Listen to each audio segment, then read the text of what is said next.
So last class I opened up saying I wasn't happy with the way I taught the last class. I want to do it again. I'm going to say it again this time.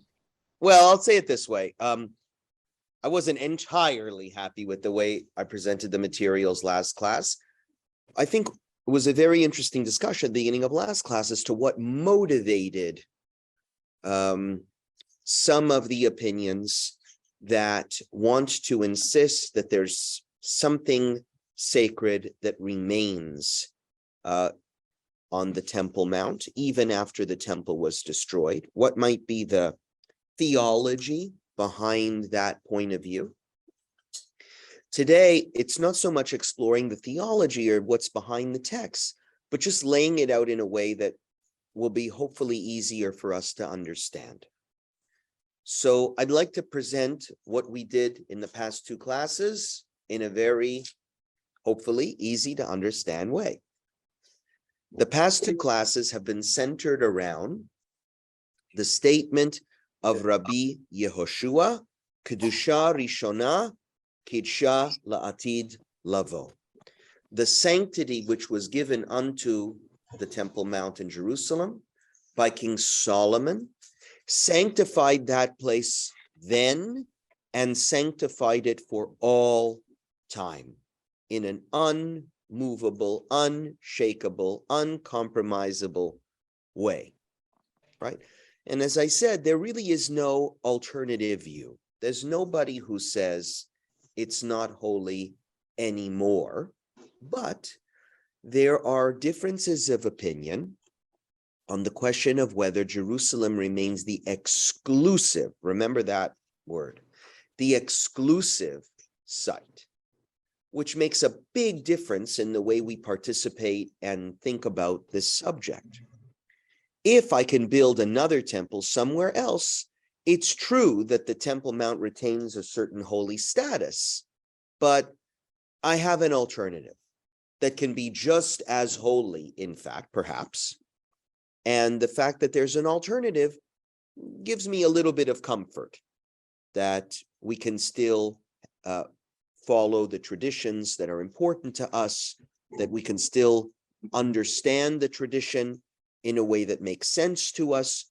We don't constantly have to be pining after a particular piece of land, and until we get it back, our Judaism remains incomplete. Everyone understands that? So there are three opinions that we looked at, and I think they're most clearly stated, at least two of the three, in Zvachim 119. So you have in your notes, and Daniel will share the notes with you if you're participating online in the chat box. Zvachim 119 is page 6 at the top of the page. So to understand Zvachim 119, you have to know the verse that they're trying to interpret. The verse that the rabbis are trying to interpret is back on page 3, the last verse on page 3. Ki lovatem ad ata el hamenucha ve'el hanachala asher Hashem Elokecha noten lecha. The Torah says, you're doing all of these regional sacrifices now, wherever you want to. And that's okay. You can keep doing that. But when you get to the Menucha and the Nachala, it stops. And Jerusalem claims a certain exclusivity. Pardon me, I gave away the answer. I shouldn't say Jerusalem. The place that God chooses maintains exclusivity. The Torah does not say Jerusalem. It says the place where God chooses, that has exclusivity. So this is a very important verse. First of all, because it's from the Torah. So to understand the prohibition correctly helps me understand the boundary between violating a biblical transgression and abiding by it, right? So these three opinions are trying to make sense of when how does the temple's exclusivity come into play? And it will depend on what we mean by menucha and nachala. So in Zvachim 119a, this is quoted. It is taught. So this is it is taught means anonymously. We just learn that to the rest is Shiloh, and the inheritance is Jerusalem. This is view number 1.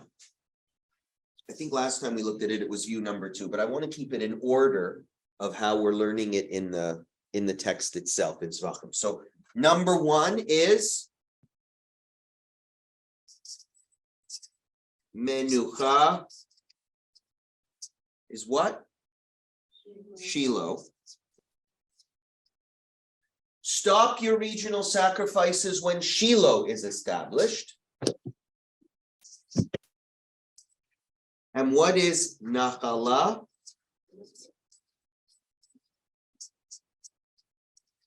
Jerusalem.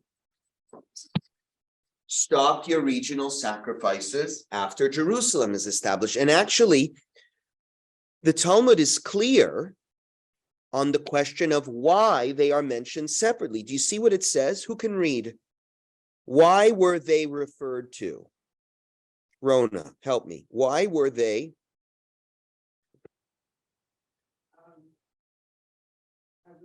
Are we reading from the text? Yes. Why were they referred to separately? I'm sorry. Top of page 6, second line in the English at the end. You got it. Okay. It is taught, for you have not yet come to the rest and to the inheritance. To the rest, it refers to the inheritance. Why were they referred to separately? To indicate that there is a division between the two of them, i.e., between the areas of Shiloh and Jerusalem. It was permitted to sacrifice at regional. Not the areas, but the eras between the two. Thank you, Rona. Between the time when Shiloh was established and the time when Jerusalem was established, regional altars were permitted. Everyone understand that? So the first view is Jerusalem the exclusive place? I'm asking. Jerusalem is not the exclusive place. There could be another principal altar that's set up somewhere else. And what you have to pay attention about here is that when Shiloh was destroyed, regional sacrifices were again permitted. So the question is, after Jerusalem is destroyed, are regional sacrifices permitted? We don't know, but Rashi helps us. Rona, can you read the Rashi below? Both terms.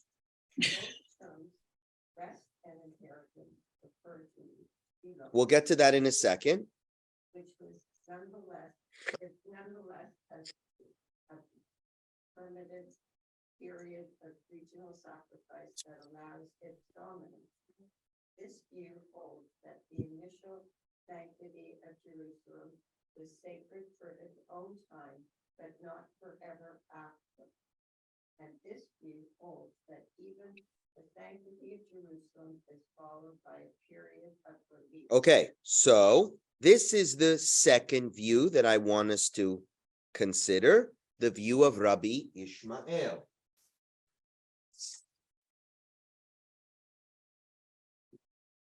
So the first view is, we don't know, right? The first view of Shiloh, the first is Shiloh, the second of Jerusalem is anonymous. Can the camera see this, Daniel? Yeah. Now let's look at Rabbi Ishmael. Rabbi Ishmael, both terms are Shiloh.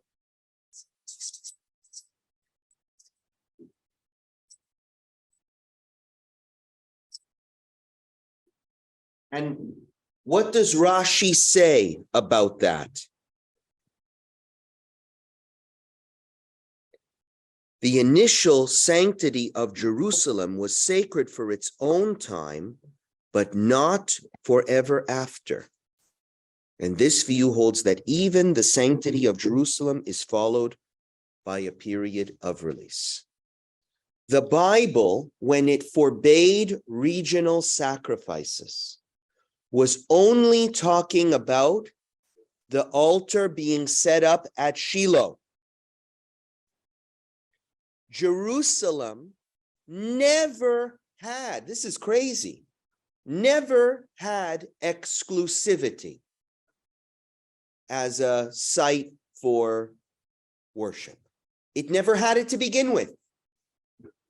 Now, suddenly, the historian in me, I'm not a historian, but the part of me that wants to be a historian likes this. Because remember I said, we know that there were other temples that existed during the time when the second temple was standing. And that could only be possible if the view of Rabbi Ishmael is correct, that Jerusalem did not have any claim ever on exclusive Jewish worship. It was one site.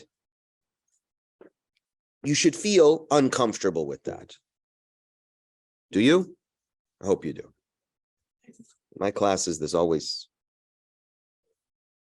pushing you to discomfort. Roz? Everyone good? You should be uncomfortable. So let's understand. Menucha and Nachala. The Torah says regional sacrifices stop when you get to the Menucha or the Nachala. According to the anonymous Mishnah, this is Shiloh and this is Jerusalem. Meaning, Shiloh had an exclusive claim, then it was a free-for-all again. Then Jerusalem had an exclusive claim, and then it was a free-for-all again. But the Torah only mentions Shiloh. According to Rabbi Ishmael, the Torah uses the word Menucha and Nachala, but according to Rabbi Ishmael, what is Menucha and Nachala? Shiloh. So according to him, you're correct. The Torah never mentions anything about Jerusalem. It was talking about Shiloh. After Shiloh was gone, free for all. No, there's no Jerusalem. Jerusalem was a regional altar, a big, important one. But if it was too far, you could go to the other temple somewhere else. It never had exclusivity, according to Rabbi Ishmael. Yes. For a place to have the exclusivity, or can they have one of the qualities? And You can interpret Menucha and Nachala whichever way you want. You can say, well, that means they have to have both. But that's not, I'm presenting how does the Talmudic tradition understand these words and what is the implication of those differences of opinion? Right? Because they're quite serious, the differences here. One says Jerusalem had an exclusivity. It's not clear what happens after Jerusalem is destroyed. Right? Let's not go there yet. But at least while it was standing, according to the anonymous Mishnah, it had exclusive status. right? The assumption, by the way, is that Jerusalem had that status then and forever. That it had, and that is made clear. Let me show you. In Mishnah Zvachim.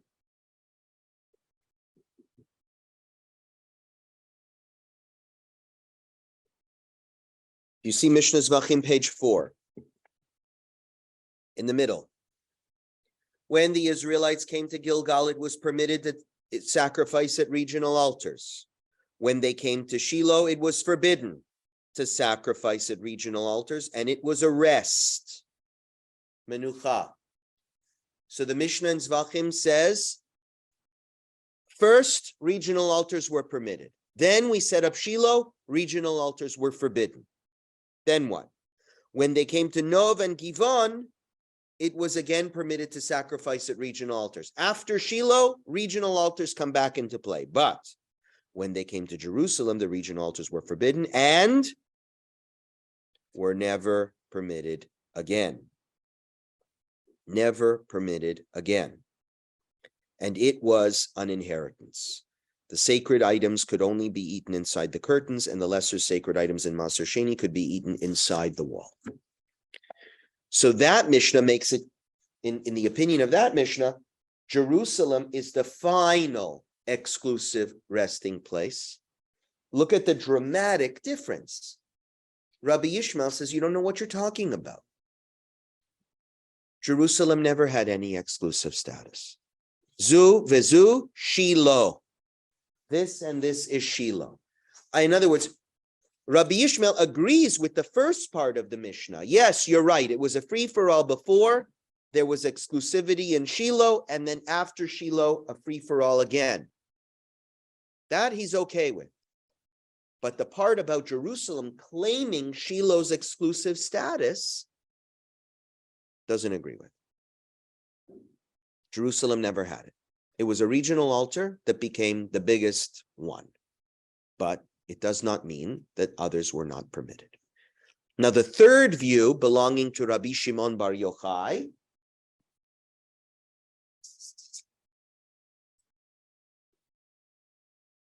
is what?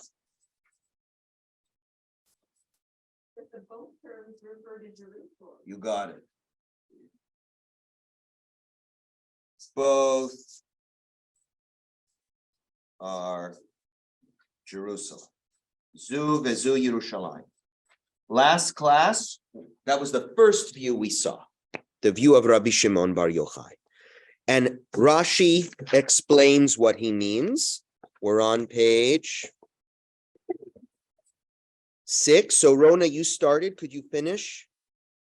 Terms refer to Jerusalem, according to you. Until the temple was built in Jerusalem, the regional altars remained permitted. So the sanctity of Jerusalem was then final and eternal. Right. The Bible was not talking about Shiloh according to Rabbi Shimon Bar Yochai. It was talking about Jerusalem.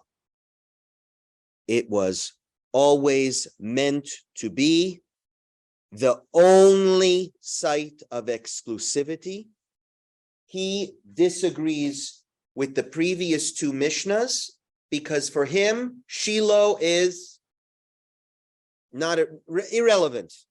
Shiloh was one of the regional altars that were permitted. It never had exclusivity.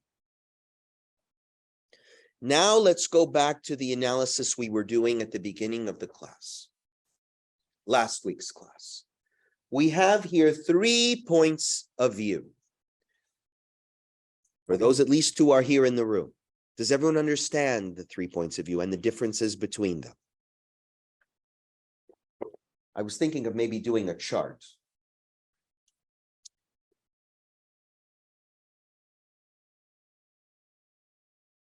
I know we don't like this board because it's hard to see, but a chart might help.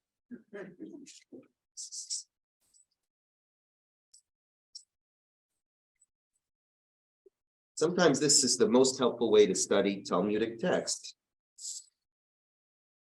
Tic-tac-toe.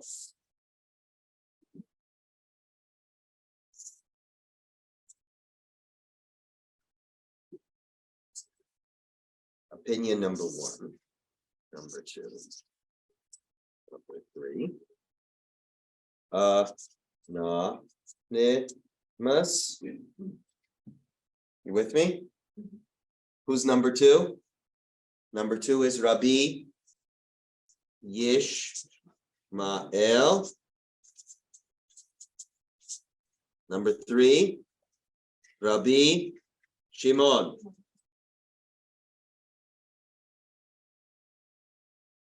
Oh, nice to have piano music in the background. Shiloh. What does the anonymous Mishnah say? Did Shiloh have exclusivity? Correct. Yes. Did Jerusalem have exclusivity? According to the anonymous Mishnah. Yes. Go back. The anonymous Mishnah is, oh, Daniel, the anonymous Mishnah, Jerusalem had it too.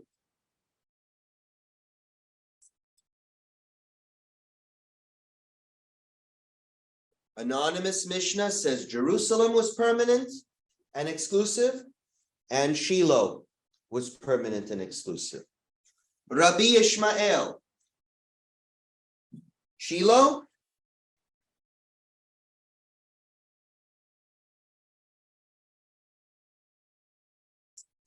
Jerusalem? No, Jerusalem never had exclusivity. Rabbi Shimon, Shiloh? No. No. Jerusalem? Yes. Is this, you think, maybe the easiest way of understanding the difference of opinion?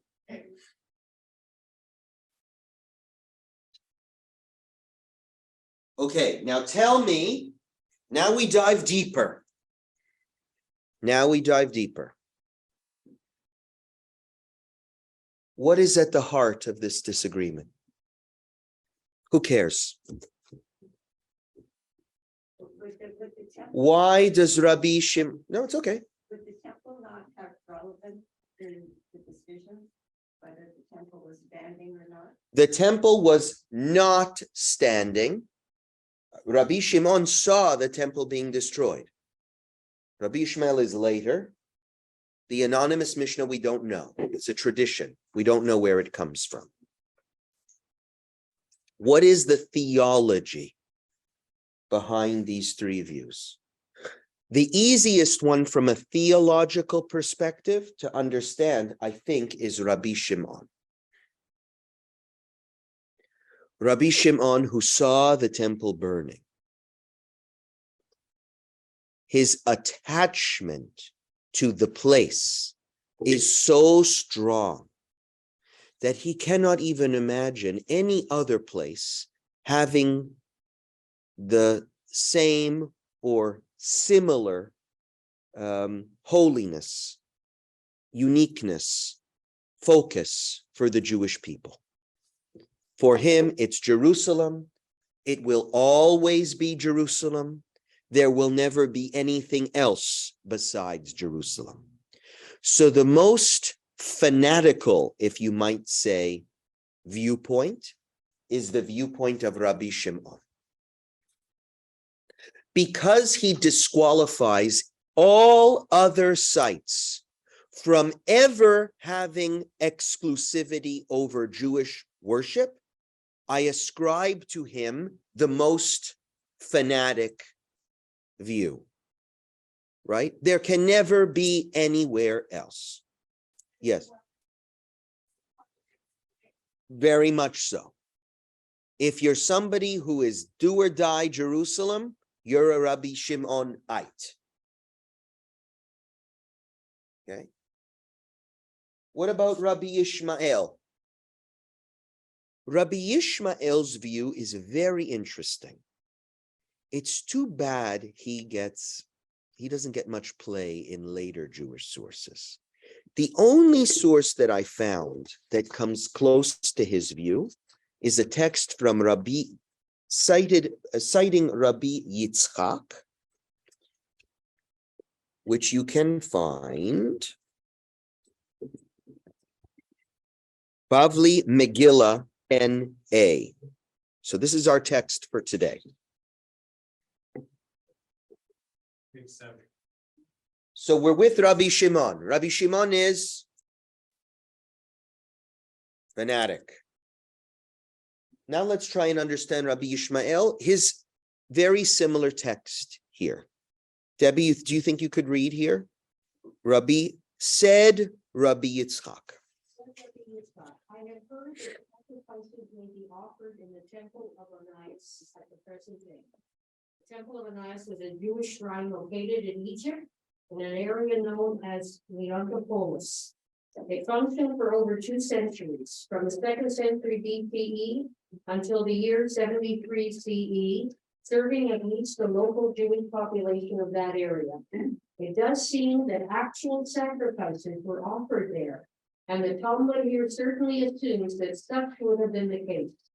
In any event, the Temple of Onias here is basically a stand-in for any sacrificial site outside of Jerusalem post-destruction. Isn't this fascinating? So the Talmud in the Bavli recognizes that while the temple in Jerusalem was standing, there were other sites of worship that were permitted, such as the temple of Onias in Egypt, in Leontopolis. That view that another site of worship where sacrifices could be brought was permitted to exist even when the temple was standing could only be associated with Rabbi Yishmael's view. Do you understand why? Because he's the only one who says Jerusalem did X, did not have, was not mentioned in the Bible. Menucha and Nachala was Shiloh, not Jerusalem. So he's not alone in the Talmud in saying the temple isn't really special. I mean, the temple in Jerusalem, that site, isn't really special. It's special because of what was happening there, right? And maybe because it happened there, it was holy and holy for all time. Okay, fine. But you could make another site, like the Temple of Onias, holy and holy for all time. Let's keep going as we try and understand. I'm not sure if everyone can hear. I think I should read, Debbie, just so that people online can hear, because the mic is here. Even though my voice is a bit hoarse, I'd rather you read, but whatever. That's how much I value you Zoom participants. Okay. He was of the opinion that the Temple of Onias is not an idolatrous shrine, as it is written, for ye are not as yet come to the rest and to the inheritance. Rest here means Shiloh, and inheritance means Jerusalem, and inheritance is put on the same footing as rest to show that just as after the destruction of the rest, the high places were again permitted, so after the destruction of the inheritance, they will be permitted. Let's explain what he's saying. Does Rabbi Yitzchak follow the opinion of Rabbi Yishmael, or does he follow the opinion of the anonymous Mishnah? According to the Talmud, he follows the opinion of the anonymous Mishnah with one caveat.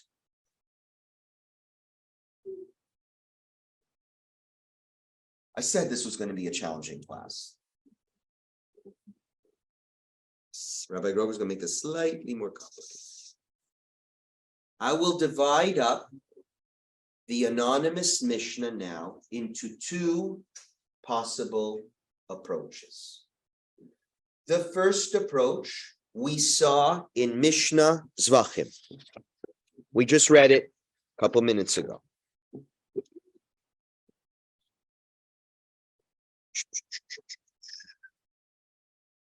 You can find that on page 4. Page 4 in the middle of the page.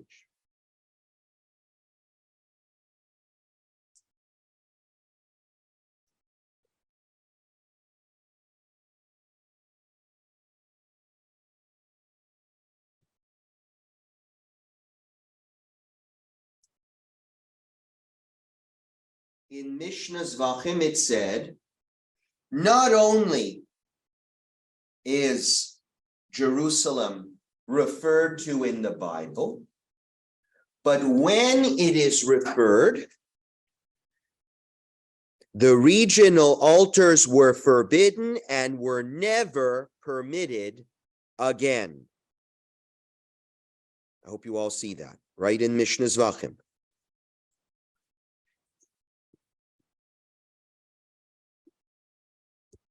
I'm not making it up, right? You see that there? But Rabbi Yitzchak, it is said, understands this a little bit differently. So we're in Megillah, where Rabbi Yitzchak says, Shiloh was a site of exclusive worship, but when it got out of favor for whatever reason, and we talked about last class why it got out of favor, it became corrupt. When Shiloh became out of favor, what happened? It was free for all, regional altars. Rabbi Yitzchak believes that it is the same with the temple. Yes, the temple had exclusivity while it was standing, but after it was destroyed,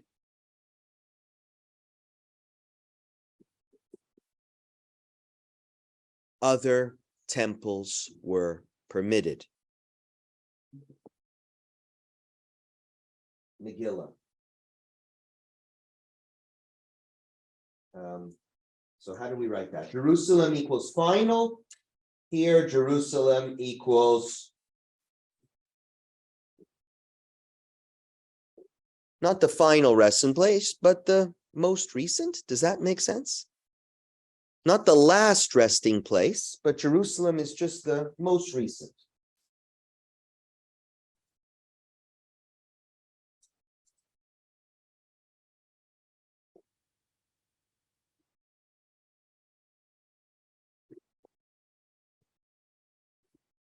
You with me? Okay. Now I want to read this from where I want to read what I just read one more time. And anyone who doesn't understand must raise their hand. Okay.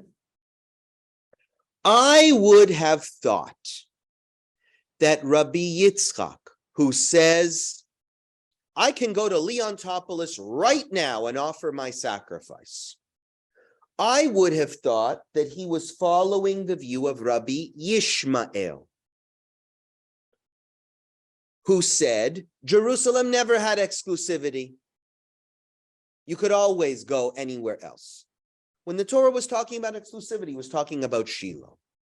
But Leontopolis was just as important as Jerusalem. I would have thought. But this is what the Talmud says. I'm reading from the end of the square bracket. The line on the top of page 7 is line 7. He was of the opinion that the temple of Onias is not an idolatrous shrine. Okay. Who would have thought that it was an idolatrous shrine? Who on this chart would have thought that the temple of Onias is an idolatrous shrine?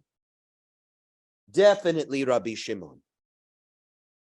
Rabbi Shimon, idolatrous. Rabbi Yitzchak, no, is not idolatrous. I'm following a tradition, according to him. Okay, which tradition was he following? The original holiness of Jerusalem applied in its time, but was not eternally enduring. Now, do you follow?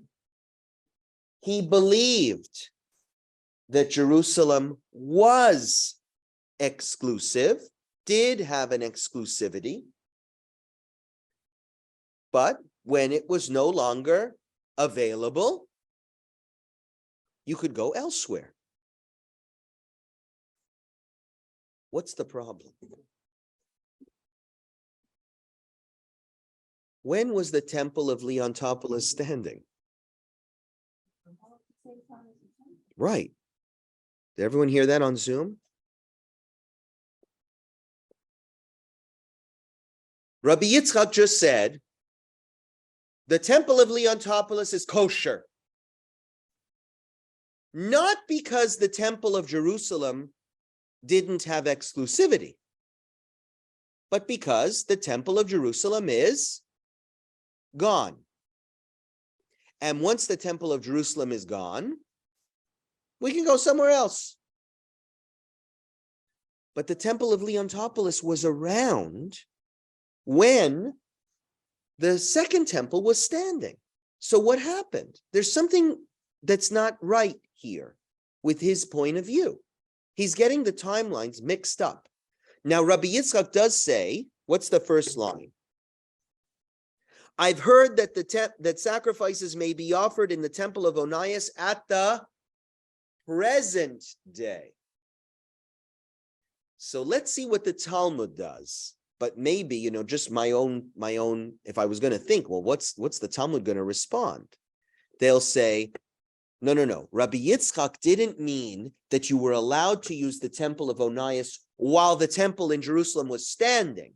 What he's saying is, if you can't make it to Jerusalem now that the temple is not standing, you can go to Leontopolis and offer sacrifices there.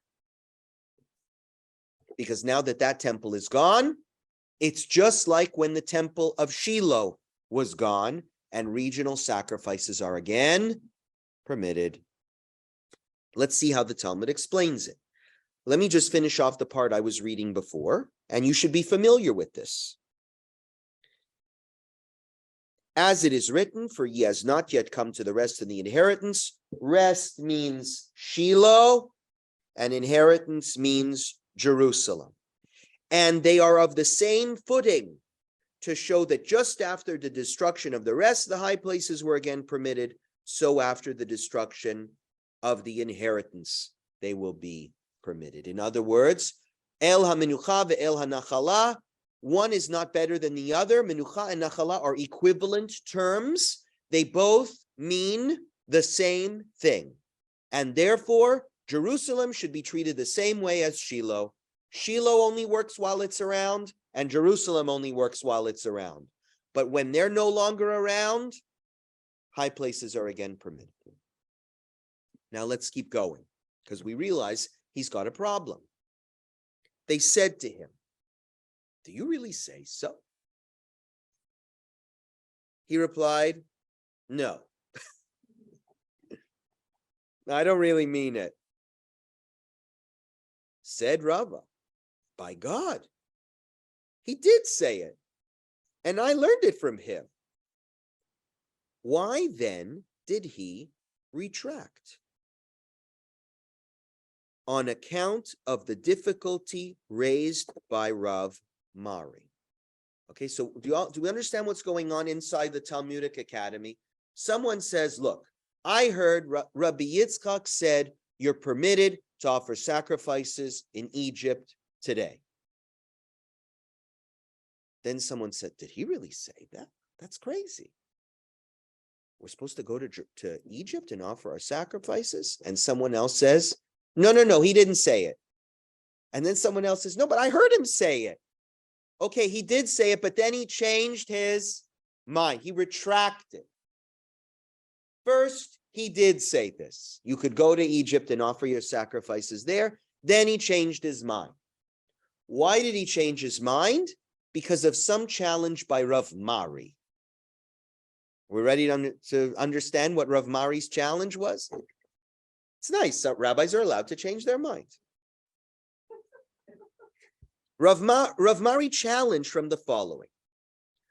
After the sanctification of Shiloh, high places can again be permitted, but after the sanctification of Jerusalem, there can be no such permission. Rav Mari knew this Mishnah. Rav Mari knew that Jerusalem and Shiloh, it's true that they're mentioned in that verse, but they're not the same. Something was special about Jerusalem that Shiloh did not have, and it was Jerusalem's permanence. Shiloh had exclusivity, but not permanence. We have also learned further.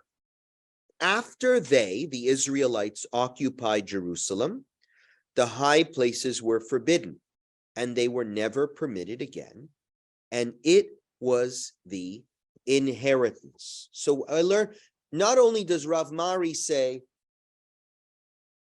they're not the same. This was final. Jerusalem was final. But there's another source that again says Jerusalem was final. It was the inheritance. When you get to the inheritance, there's nothing else after that. It's inheritance and that's it. No other place anymore after that.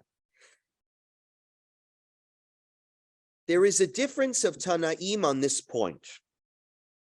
So even on that point, which is Jerusalem is different than Shiloh, there was disagreement. Sorry, where am I? There I am. Rabbi Eliezer said, I have heard that when they were building the Heichal in the second temple, they made curtains for the Heichal and for the courtyard. The difference being that in the Heichal, they built the walls outside, and the curtains in the courtyard, they built the walls within the curtain. Does that sound familiar? Well, we learned it. The statement of Rabbi Eliezer that when they were building the second temple, they built the walls of the most holy space from the outside in. What does that teach us? That site maintained its holiness between the first and the second temple, which teaches us that even after the temple was destroyed, it was still holy. Well, that could only be true if this is correct and this is correct. Or this is correct, I should say. Rabbi Shimon or the anonymous Mishnah is correct. And Rabbi Joshua said, I have heard that sacrifices may be brought even though there is no temple, that the most holy foods may be eaten even though there are no curtains, and that the foods of lesser sanctity and second time may be eaten there though there is no wall, because the first holiness was conferred on Jerusalem, both for the time being and for all time. Rabbi Joshua also believes that the site is holy forever. That I could go up there right now, even though there's no temple, and offer a sacrifice. We infer from this that Rabbi Eliezer was of the opinion that it was not at first sanctified for all time. Oh, now that's interesting. Remember I said there's a difference of opinion between Rabbi Eliezer and Rabbi Joshua. Those two rabbis whose statements we just read. But where's the difference of opinion? Rabbi Joshua said when they built the second temple, they built the walls from the outside in. Well, that seems to imply the place is holy, even when there was no temple standing there. And Rabbi Joshua says I can go up and make sacrifices there right now. That means, even without a temple, that means it's still holy. So the Talmud is correct in saying, well, where's the disagreement? How do we infer from this that Rabbi Eliezer believed that it was not sanctified for all time? So let's read. Said Rabina to Rav Ashi, how can we draw this inference? Perhaps all agree that the first holiness was conferred upon it for the time being and for all time. And one master reported what he had heard, and the other what he had heard. Should you ask in that case, why were curtains needed according to Rabbi Eliezer? We can answer that they were merely for privacy. Whoa, okay. And let's just finish this up. Rather, Rabbi Yitzchak's position is based on the following Tannaitic view. Rabbi Yishmael, the son of Rabbi Josi, said, why did the sages enumerate a specific small list of walled cities subject to various biblical rules? We know from the Bible that at one time there were many more such cities, because when the exiles returned, they found these cities still walled and sanctified them. The others, however, lost their privilege when the land lost its sanctity. This shows us that he was of the opinion that the first holiness was conferred for the time being and not for the future. I'll get to that. Let's start with the first piece. Where is the disagreement between Rabbi Eliezer and Rabbi Joshua? Let's read again what Rabbi Eliezer says. I have heard that when they were building the Heichal in the second temple, they made curtains for the Heichal and for the courtyard. The difference being that in the Heichal, they built the walls outside the curtains, and in the courtyard, they built the walls within the curtains. Where in that statement do you see perhaps some vagueness with regard to the sanctity of the temple site? Where is there some vagueness here?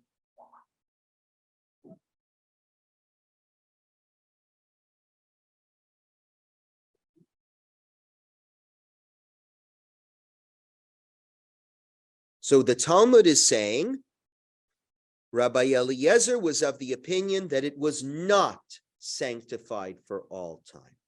Okay, so that's what it says, but where is that? Where do we see that in his words? Rabbi Eliezer said, I've heard that when they were building the Heichal, they made curtains for the Heichal and for the courtyard, but there was a difference. What was the difference? The Heichal, they built the walls outside the curtains, and in the courtyard, they built the walls within the curtains. Let's think about it, and this will help us get the answer. When they were building the Heichal, they made the curtain. What's the Heichal, by the way? That's the Holy of Holies. So the holiest site of the temple, how did they do it? They built the walls outside the curtains. They put up a curtain and then built a wall around it. The curtains were inside the wall. But for the courtyard was different. What did they do for the courtyard?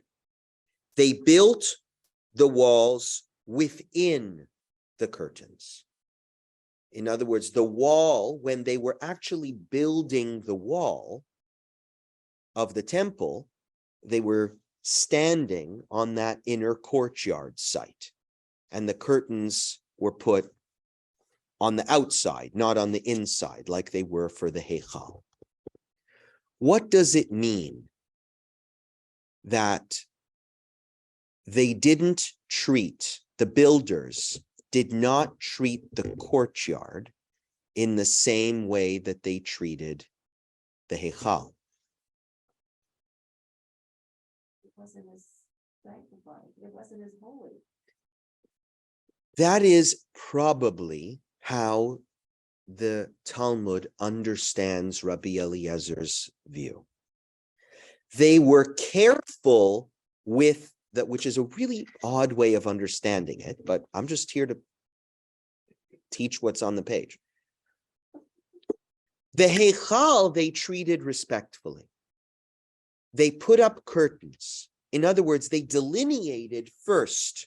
No one crosses into that space. And then they built a wall around it. But where were the sacrifices offered? I should have brought a map of the temple. Were the sacrifices offered in the Heichal? No, the Heichal was the holy place. Only the high priest could go in there once a year. Where were the sacrifices offered? The sacrifices were offered in the courtyard, in front of the Heichal. And when they were building that, there were construction sites and people smoking cigarettes, and it was not a holy place.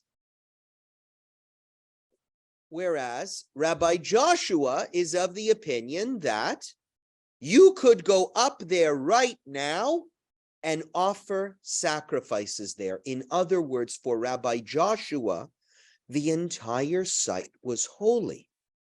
Whereas Rabbi Eliezer, his tradition, yes, keeps the holiness of the Heichal intact, but by challenging the holiness of the rest of the site, he might be saying that the Heichal wasn't sanctified with those curtains because of its original holiness, but because we want to give that place holiness now.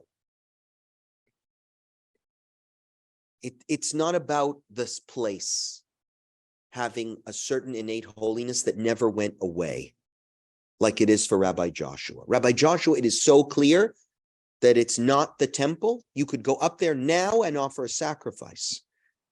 According to Rabbi Eliezer, you really can't offer a sacrifice there until the structure is complete. Otherwise, he would have treated the place with a lot, not him. He's not the builder. Rabbi Eliezer is not the builder. He's talking in the past tense. He's saying the builders didn't treat the rest of the temple courtyard with the same respect they treated the Heichal.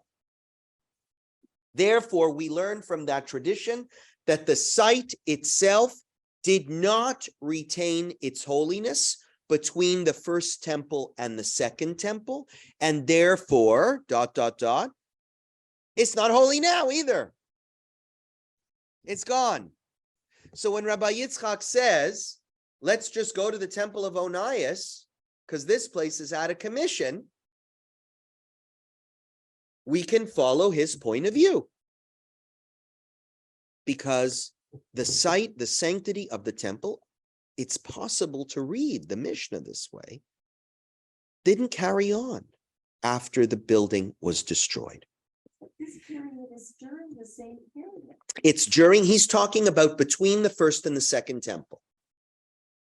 Right? He says it was from the 2nd century BCE until... No. That's the temple of Onias. That's jumping to Rabbi Yitzchak. But let's stay with first Rabbi Eliezer and Rabbi Joshua. Rabbi Eliezer and Rabbi Joshua are arguing about what happened between the first and the second temple. Rabbi Joshua says very clearly, the place is holy. I can offer my sacrifices there, whether there's a temple standing there or not. Rabbi Eliezer says, no, it's not holy. And the proof is they were building the curtains and placed them outside of the wall. The holiness outside of the wall, outside of the Holy of Holies, did not exist. That's why they had a construction crew there.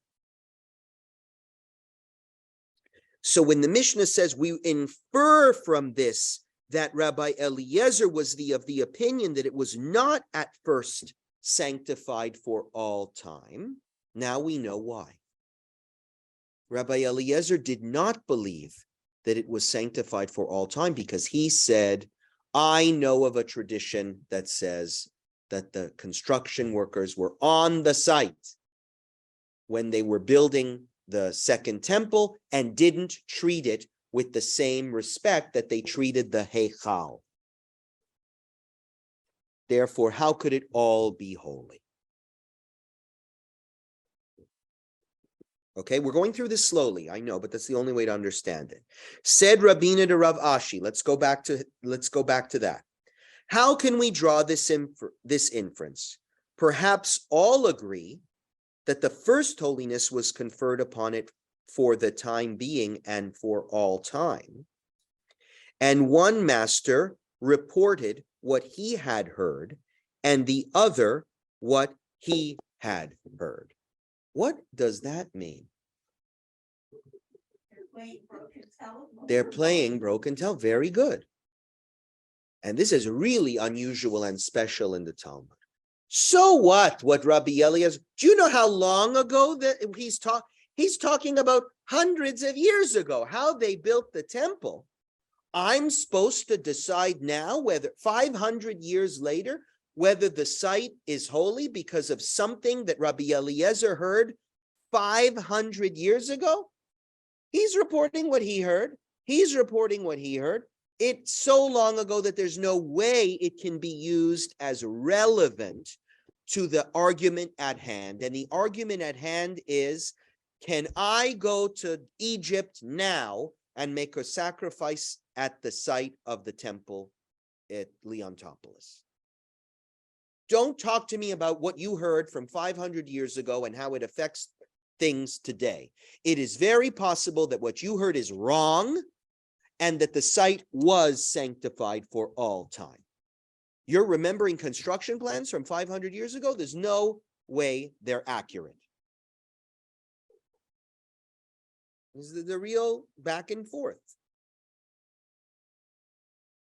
Should you ask, in that case, why were the curtains needed according to Rabbi Eliezer? We can answer that they were merely for privacy. Well, then according to Rabbi Eliezer, why is he talking about the curtains having to do with the holiness of the place? How am I supposed to understand that there's holy, but this is not holy because of some curtains? Maybe the only reason they put up the curtains was it wasn't to make the site holy, but to make it private, whatever that means, so people wouldn't see. And it actually has nothing to do with the sanctity of the place. The walls, the curtains, nothing has to do with the sanctity of the place. It all had to do with whatever. They didn't want people to see. Just like today, when they do a construction project, sometimes you see scaffolding. It blocks what's going on the other side. That's the reason there were curtains. It was a construction site, had nothing to do with the sanctity of the space. Where are we now in the Mishnah? Is Rabbi Yitzchak's opinion affirmed? You bet it is. Rabbi Yitzchak's opinion is still, I can go to Leontopolis because Jerusalem's opinion, because Jerusalem was not sanctified for all time. After it was destroyed, it's free for all again. But now, what about this thing about him changing his mind? Remember a couple of minutes ago we said, but the Talmud says he doesn't think that anymore. He changed his mind. So now the Talmud's going to ask the question, well, based on what did he change his mind? Let's read. Rather, Rabbi Yitzchak's position, I'm reading the end of the passage from Megillah 10a. Rather, Rabbi Yitzchak's position is based on the following Tanaitic view. Rabbi Yishmael, the son of Rabbi Yossi, said, why did the sages enumerate a specific small list of walled cities subject to various biblical rules? We know from the Bible that at one time there were many more such cities. So this is an interesting source. Can you give me an example of a specific rule that applies to walled cities? There's one that's very famous. Purim. Very good. Everyone's got to know Purim. What's Daniel talking about Purim? Shushan Purim, we do. Keep going, yeah. If you have a walled city, you celebrate at a different time Yeah. than if you don't have a walled city. Everyone knows this because it's the one that's the most applicable, because today in Jerusalem, Shushan Purim is celebrated the day after non-walled city Purim, which happens the day before. So the sages enumerated a list of walled cities, which includes Jerusalem, where special privileges and rules apply. One of which is the ability to defer Purim by one day. Actually, not the ability, the requirement to defer Purim by one day. A special walled city. A question is asked, why don't the sages just say, why don't they say all walled cities that were walled from the time of the Bible, these special rules apply? Why are specific cities listed? Okay, let's see what the answer is. We know from the Bible, okay, because when the exiles returned, they found these cities still walled and sanctified them. Something changed when the exiles came back. When did that happen, by the way? When are the exiles? We're talking about after the Babylonian exile, 5th century BCE.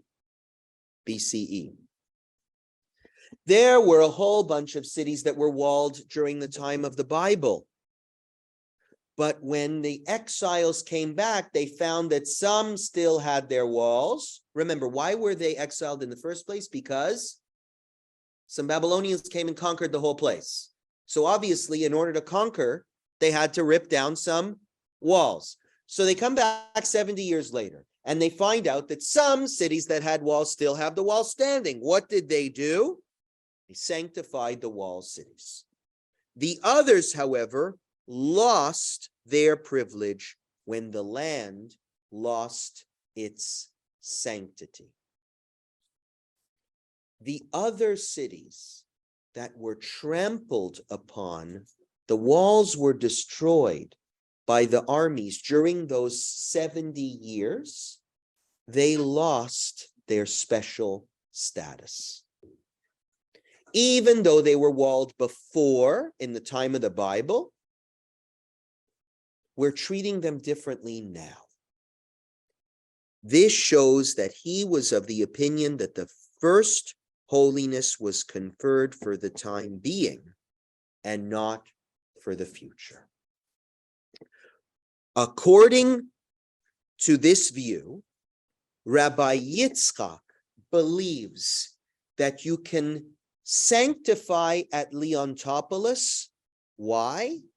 Because once a place is destroyed, once it's gone, it loses its holy status. The first holiness was conferred for the time being and not for the future. And he bases that view on this story from Rabbi Ishmael, that the walled cities that weren't walled anymore after the war lost their special status too. Is everyone following? It's a bit tricky to understand. Why did Rabbi Yitzchak believe that you could go to the temple of Onias and sacrifice there? Because he believed that once a place was made holy, it could be de-holied, right? Now remember, he does change his mind. Rabbi Yitzchak does change his mind. He changes his mind. This is back in the Do you see the letters that are in capitals in that statement? Why did he retract? Because of Rav Mari. Rav Mari says, do you see that in capital letters on the page? Page 7, that after the sanctification of Jerusalem, there was no such permission. So Rabbi Yitzchak did retract his statement. I made a mistake. You can't go sacrifice there anymore because Rabbi Mari is right. Jerusalem is not the same. But it helps to understand what he originally believed and why he permitted sacrificing at Leontopolis to begin with. Why? Because holiness can be given and holiness can be taken away. And what was the sign after the first temple that the holiness could be taken away? The temple was destroyed. What else? We were taken captive, exiled. Well, if that happened after the first temple, right, to the walled cities, which lost their status, why couldn't it also happen to the Temple Mount? Once it is destroyed and we're no longer living there, it would also lose its special exclusive status, and we could go and offer our sacrifices wherever we want. Okay, questions? Yes. So, I'm just looking at this timeline. They can sacrifice at the temple of Onias, and then they give in italics, the time period, but it's operable during the second temple period. Right. So how, I thought that while the second temple was there, it was exclusive, but they're offering sacrifices at exactly the same time in a different place. Very good. But look what he says. I have heard that sacrifices may be offered in the temple of Onias when? Oh, at the present day. Now, if I wanted to make this class really complicated, I would introduce the other sources that say, was he talking about just then or did he feel the temple of Onias was treif while the temple in Jerusalem was standing? Now, he doesn't say that. We don't have clarity on that here.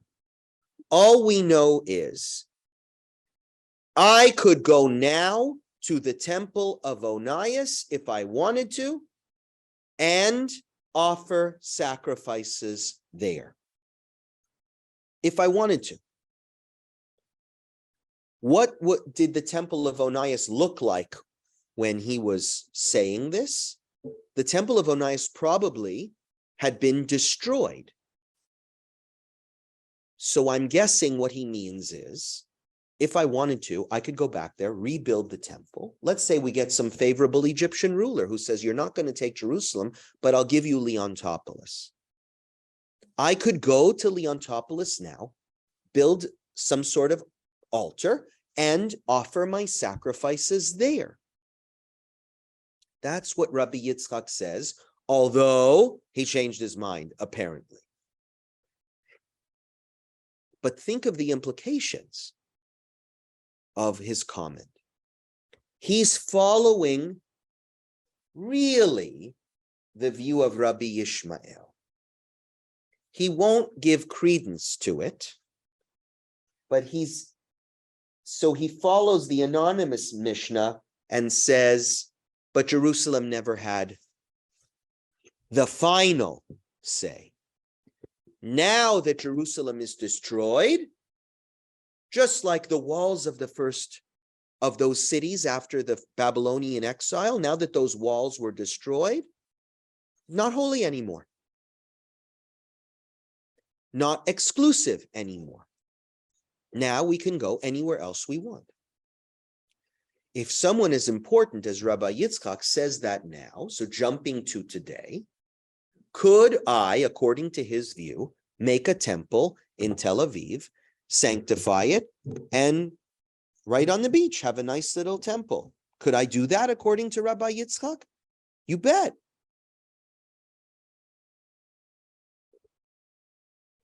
For him, Jerusalem's exclusive status expired when it was destroyed. It was originally there, but it wasn't meant to maintain permanent exclusivity. It's true, when the Temple of Jerusalem was standing, it's the only place we could go. But now that it's not standing anymore, we'll wait for it to be rebuilt, but in the time being, we have other options. Now, I wonder what Rabbi Shimon would say when you talk to him about the Temple of Leontopolis. What would he say? Pagan shrine. Pagan shrine. What would Rabbi Yishmael say? What would Rabbi Yishmael say? No problem. Make one in Cairo, make one in New York, make one wherever you want to. And the anonymous Mishnah, it just depends how you read it. If with the anonymous Mishnah, you can say, all right, Jerusalem is holy, was meant to be holy forever, but we're waiting for it to be rebuilt. And when it's rebuilt, that's when it maintains that's when we have to shut down all the other temples. But for the time being, while it's not rebuilt, we have the option, perhaps, of building some other temples. So next class, we're going to we're done with the Talmud now, which is good because Talmud study is complicated. And I think we pushed it far enough. No more charts, no more arrows. I'll keep this here. But next week we go to the halacha. When I say we go to the halacha, it's what's the answer? What's the ruling? Who do we follow? Rabbi Shimon, Rabbi Yishmael, or the anonymous Mishnah? And if we wanted today to compromise on that site because we have an alternative, would we be permitted to do so? Or is that lunacy? There is no alternative. We have to see next week. Hint, it's a dispute. If there was a clear answer, I wouldn't be teaching this. Okay, see you all next week.